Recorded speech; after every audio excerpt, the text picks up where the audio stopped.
బంగాళాఖాతంలో తుఫానుగా బలపడిన తీవ్ర వాయుగుండం తమిళనాడు, శ్రీలంక మధ్య 30న తీరం దాటే అవకాశం. నెల్లూరు, తిరుపతి జిల్లాలకు భారీ వర్ష హెచ్చరిక. పోర్టుల్లో ప్రమాద హెచ్చరికల జారీ.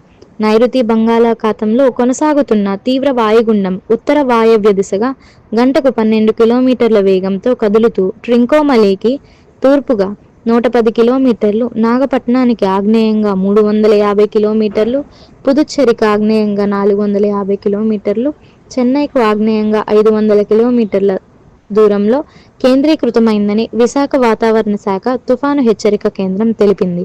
ఇది బుధవారం సాయంత్రం ఫెంగల్ తుఫానుగా బలపడింది. ఫెంగల్ తుఫాను శ్రీలంక తీరాన్ని దాటి తమిళనాడు తీరం వైపుకు కదిలే అవకాశం ఉంది. ఈ నెల 30న దక్షిణ తమిళనాడు, శ్రీలంక మధ్యలో తీరం దాటే అవకాశాలు ఉన్నాయని, ఆ తర్వాత బలహీనపడి తీవ్ర వాయుగుండంగా మారనున్నట్లు వాతావరణ శాఖ వెల్లడించింది.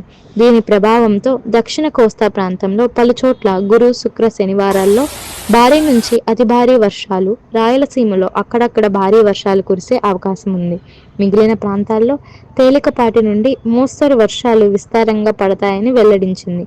ముఖ్యంగా నెల్లూరు, తిరుపతి జిల్లాల్లో తుఫాను ప్రభావం ఎక్కువగా ఉంటుందని వాతావరణ శాఖ అధికారులు హెచ్చరించారు.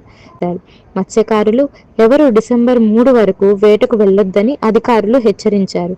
ఫెంగల్ తుఫాను దూసుకొస్తున్న నేపథ్యంలో రైతులు అప్రమత్తంగా ఉండాలని ఏపీ విపత్తుల నిర్వహణ సంస్థ ఎండీ సూచించారు. వరి కోతలు, ఇతర వ్యవసాయ పనుల్లో రైతులు తగిన జాగ్రత్తలు తీసుకోవాలని తెలిపారు. పంట పొలాల్లో నిలిచే అదనపు నీరు వీలైనంత త్వరగా బయటకు పోయేలా రైతులు ఏర్పాటు చేసుకోవాలని సూచించారు. పండించిన ధాన్యాన్ని సురక్షిత ప్రదేశాలకు తరలించుకోవాలని తెలిపారు.